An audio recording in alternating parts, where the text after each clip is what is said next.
जहाज केवल रनवे से ऐसा नहीं है कि टेक ऑफ और लैंडिंग के बीच के ही प्रोसेस को कहते हैं, उसमें कई सारे प्रोसेस होते हैं, अलग अलग फ्यूल लगते हैं सब।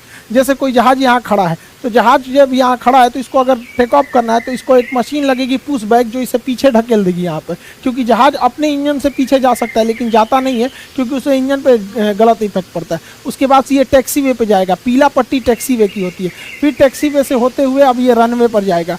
अब यहाँ जाके रनवे पे हो जाए, इसको ATC क्लियरेंस मांगेगा। ये वाइट पट्टी जितना देख रहे हैं ये रनवे है, पीला पट्टी जो होता है वो टैक्सी वे होता है, जहाँ खड़ी रहती है जहाजें उसको एप्रेन बोलते हैं यहाँ पर।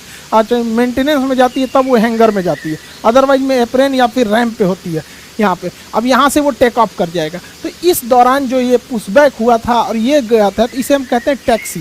तो जहाज जब रनवे पर रहती है मतलब, तो जैसे देखिए ये अप्रेन से खड़ी होकर निकलेंगे सब, और ये सब लाइन अप होके आ रहे हैं सब, किसके लिए? इस रनवे के लिए। तो इस दौरान के पूरे सफ़र को हम टैक्सी कहते हैं। तो इसके लिए जो फ्यूल रखा जाता है उसे हम टैक्सी फ्यूल कहते हैं, क्योंकि इसमें थोड़ा फ्यूल जलता है, ज़्यादा नहीं जलता है यहाँ पर। टैक्सी फ्यूल के बाद जब जहाज रनवे पर से टेक ऑफ कर जाता है, रनवे से टेक ऑफ करता है, तो टेक ऑफ के बाद जब तक लैंड नहीं करता है, इस बीच जहाज का जो सबसे लंबा दूरी होता है, इसी को कहते हैं मेन फ्यूल या ट्रिप फ्यूल।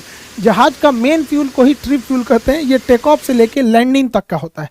लेकिन ऐसा नहीं है कि जहाज टेक ऑफ से लैंडिंग के बीच में अगर मान के चलिए किसी ने बोला कि हाँ दिल्ली से पटना के बीच में 6000 लीटर फ्यूल लगेगा, तो कोई ज़रूरी नहीं कि हमेशा ये इतना ही लगे। मौसम ख़राब होगा तो अन्य लग सकता है। पटना पहुंच गया, पता चला पटना एयरपोर्ट पे पहले से ट्रैफिक है, तो उसको ऊपर ही घुमाएगा, तो कुछ एक्स्ट्रा फ्यूल चाहिए होता है। तो जब टेक ऑफ के बीच मेन फ्यूल यानी ट्रिप फ्यूल के अलावे एक कंटीजेंसी फ्यूल होता है। कंटीजेंसी फ्यूल क्यों होता है? कि अगर हवाओं का दिशा विपरीत है, या फिर मौसम खराब है, चक्रवात आया है, या फिर जहाज को कम हाइट पर उड़ने के लिए ATC ने बोला है, तो लो हाइट पर उड़ने पर बादलों का ड्रैग और हवाओं का ड्रैग ज़्यादा होता है, जिस वजह से उसमें फ्यूल कंजम्पशन ज़्यादा होता है। तो ट्रिप फ्यूल के अलावे कुछ एक्स्ट्रा फ्यूल भी डाल दिया जाता है कंटीजेंसी फ्यूल के नाम पे, कि भैया मौसम खराब होगा, रास्ते में ले जाओ एक्स्ट्रा इसको। इस ट्रिप फ्यूल के अलावे भी इसमें एक एडिशनल फ्यूल डाला जाता है, मतलब कुछ और भी फ्यूल एक्स्ट्रा भर दिया जाता है, ये कह के कि लो इसको एडिशनल रखते जाओ। क्योंकि मान के चलिए फ्यूल अगर जहाज आ गया पटना एयरपोर्ट पे, यहाँ जगह नहीं है, तो उसको ऊपर ही ऊपर घुमाएगा, उसे कहता है होल्डिंग। होल्डिंग पे रखेगा कि भैया अभी तुम घूमते रहो, अभी खाली नहीं है। उसके बाद जब खाली होगा रनवे तब कहेगा उतरो। तो कभी कभी क्या होता है, उतरने के दौरान अचानक पायलट को लगता है कि नहीं यह गड़बड़ हो गया, थोड़ा मेरा हाइट तो ज़्यादा ही रह गया, हम एक काम करते हैं अगली बार आते हैं, तो उसे कहते हैं गो अराउंड। उतरते उतरते रहेगा फिर वापस घूम जाएगा, तो उसे कहेंगे गो अराउंड। उसमें भी फ्यूल एक्स्ट्रा लगता है, तो कुछ एक्स्ट्रा फ्यूल दिया जाता है। कभी कभी क्या होता है, जहाज रनवे पर टच डाउन करा देता है, उतार देता है, लेकिन उसको लगता है कि भैया हमने कुछ ज़्यादा ही दूर उतार दिया, रुकने से पहले ये लड़ जाएगी, एक काम करो वापस उड़ा देते हैं, तो उसे कहते हैं मिस अप्रोच। ऊपरे ऊपरे लेके चल गया गो अराउंड, इसे मिस अप्रोच।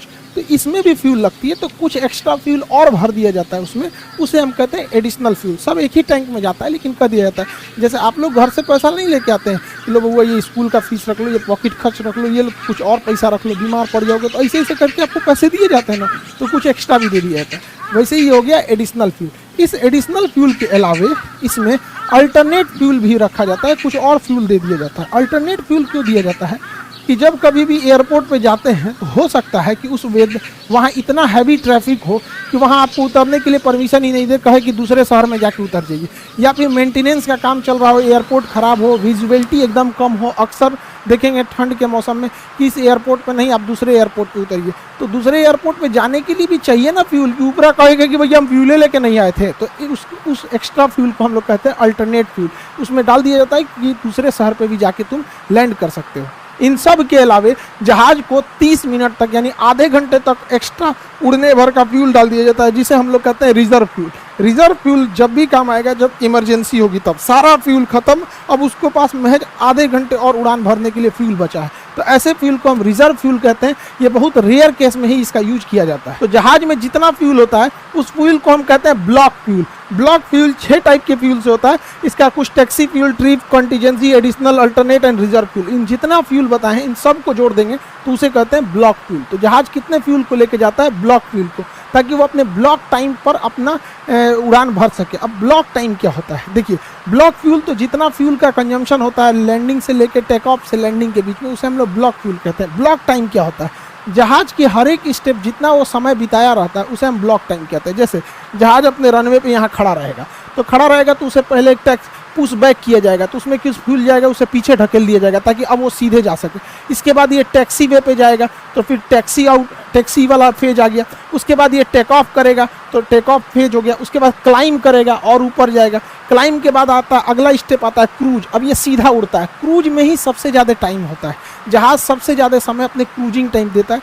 यहाँ जहाज़ में कोई दिक्कत नहीं आती है, टर्बुलेंस भी बहुत कम देखने को मिलता है। इसी समय सारे एयर होस्टेस खाना वगैरह परोसती हैं, इसी में सबसे ज़्यादा समय बिताया जाता है। फिर जब रनवे एयरपोर्ट से लगभग 150 किलोमीटर दूर रहते हैं, 150 से 200 किलोमीटर, तो पायलट उतरने की तैयारी करता है और बोल देता है we are going to descend. अब उसके बाद क्या नंबर आता है, छठवां नंबर डिसेंट का। अब धीरे धीरे पायलट नीचे उतरता है। डिसेंट के बाद एयरपोर्ट के पास वो होल्डिंग आ जाता है। होल्डिंग मतलब वो चक्कर लगाता है कि अब कौन से डायरेक्शन से उतरना है। उसके बाद जैसे उसे क्लियरेंस हो जाता है वो अप्रोच करता है। अप्रोच मतलब एकदम लाइनअप हो जाता है रनवे के सीध में कि अब उसे उतर जाना है। और उसके बाद वो क्या कर देता है, लैंडिंग यानी टच डाउन कर देता है। टच डाउन करने के बाद अब उसको जहाँ जिस गेट पे बोला जाता है लगाने के लिए, उसे टैक्सी इन करके उसे अपने तयशुदा गेट के हिसाब से लगा देता है। यानी ये 10 स्टेप में टोटल जहाज के पेज में बांटा गया है। इन 10 स्टेप को जब हम मिला देते हैं तो उसे हम कहते हैं ब्लॉक टाइम। तो हवाई जहाज जैसे इंजन स्टार्ट होता है तो टोटल 10 फेज में जाता है ब्लॉक टाइम। और इसमें जितने फ्यूल लगते हैं उसे हम लोग ब्लॉक फ्यूल कहते हैं। तो ब्लॉक फ्यूल में ये 6 फ्यूल आएंगे और ब्लॉक टाइम में ये 10 स्टेजेज आएंगे। हवाई जहाज की 10 स्टेज, इसी स्टेज में पूरी हवाई यात्रा कंप्लीट होती है। फ्यूल डंपिंग या जेटिसन क्या होता है? टेक्निकल भाषा इसे जेटिसन कहते हैं या इसे ऐसे नॉर्मल भाषा में फ्यूल डंपिंग कहते हैं। देखिए, जो फ्यूल होता है वो विंग्स में होता है और विंग्स में फ्यूल की वजह से विंग्स काफ़ी भारी हो जाते हैं। जहाज के विंग्स काफ़ी भारी हो जाते हैं। तो जहाज जब टेक ऑफ करता है तो उसकी स्पीड कम होती है और टेक ऑफ कर जाता है। लेकिन कभी कभी क्या होता है, टेक ऑफ के कुछ ही समय बाद टेक्निकल खराबी या किसी इमरजेंसी की वजह से जहाज को दोबारा लैंड कराना होता है। तो इस जहाज में इतना फ्यूल भरा होता है, इतना ज़्यादा कि उतने फ्यूल को लेकर अगर ये रनवे पर उतरा तो इसका विंग्स के नीचे कोई तो सपोर्ट होता नहीं है, विंग्स तो हवा में ऐसे रहता है। और इतना भारी लेकर अगर रनवे पर उतरा तो विंग्स टूट जाएगा और सारा फ्यूल बाहर निकलेगा, आग लग सकता है। इसलिए बड़े जहाज़ों में जिसमें फ्यूल ज़्यादा होता है, जिसमें जैसे 4 इंजन वाले जहाज हो गए, तो ये 4 इंजन वाले जैसे बड़े जहाज, इसमें फ्यूल को हवा में ही गिरा दिया जाता है। उतरने से पहले हवा में फ्यूल को डंप कर दिया जाता है, जिसे हम फ्यूल डंपिंग कहते हैं। और फ्यूल डंप करके विंग्स जब हल्का हो जाता है तब उतारा जाता है। लेकिन छोटे जहाज़ों में फ्यूल डंपिंग की व्यवस्था होती ही नहीं है, क्योंकि उसमें फ्यूल कम ही होता है और वो फ्यूल लेके उतर सकते हैं। लेकिन बड़े जहाज़ों में जेटिसन यानी फ्यूल डंपिंग की जाती है ताकि वो सेफ लैंड हो सके हल्के वेट के साथ, नहीं तो विंग्स टूट जाएगा। हवाई जहाज का जो विंग्स होता है इसे खोखला बनाया जाता है। ये खोखला एरिया होता है। इस खोखले एरिया में चैम्बर्स होते हैं घुसने के लिए। जैसे देखिए, काफ़ी टफ वर्क होता है इसमें घुसने का, और अलग से ऑक्सीजन सिलेंडर लेके जाया जाता है। और इसमें कई चैम्बर होते हैं, जैसे एक ये चैम्बर है, एक ये चैम्बर है, ऐसे करके कई सारे इसमें चैम्बर बटे होते हैं। जैसे देखिए, एक चैम्बर में ये आदमी घुसा हुआ है, तो ऐसे ऐसे कई चैम्बर बने होते हैं विंग्स के ऊपर यहाँ पे। इसी में टोटल फ्यूल को रखा जाता है। ये इसके अंदर यहाँ पर, इसमें जंग ना लग जाए इसलिए फ्यूल के अंदर ही ऐसे केमिकल मिला दिए जाते हैं कि इसके अंदर किसी भी तरह का जंग न लग सके। फ्यूल को विंग्स में ही भरा जाता है, क्योंकि विंग्स खोखला जगह होता है, उसका यूज किया जा सकता है। दूसरा एक और रीजन होता है फ्यूल को विंग्स में भरने की, क्योंकि जब कभी भी अगर आग लगेगी तो पैसेंजर जो होते हैं, ये बीच वाले हिस्से को फ्यूजलार्ज बोलते हैं, तो पैसेंजर जो बैठे होते हैं वो फ्यूजलार्ज में होते हैं। तो विंग्स में फ्यूल रखने से आग की लपट जो होती है वो पैसेंजर से दूर रहेगी, पहला रीजन। दूसरा रीजन होता है फायर से बचना, पहला हो गया। दूसरा बैलेंस बनाना। जहाज के बीचों बीच में सामान रखा होता है, पैसेंजर रहते हैं, पायलट, एयर होस्टेस, सारा वजन बीच में। तो साइड में भी कोई वजन होना चाहिए कि नहीं होना चाहिए? सारा वजन बीच में आ जाएगा तो डिसबैलेंस हो जाएगा। तो एक वेट बैलेंस करने के लिए भी फ्यूल को हम लोग विंग्स में रखते थे। तीसरा क्या होता है, प्रेशर को बैलेंस करने में।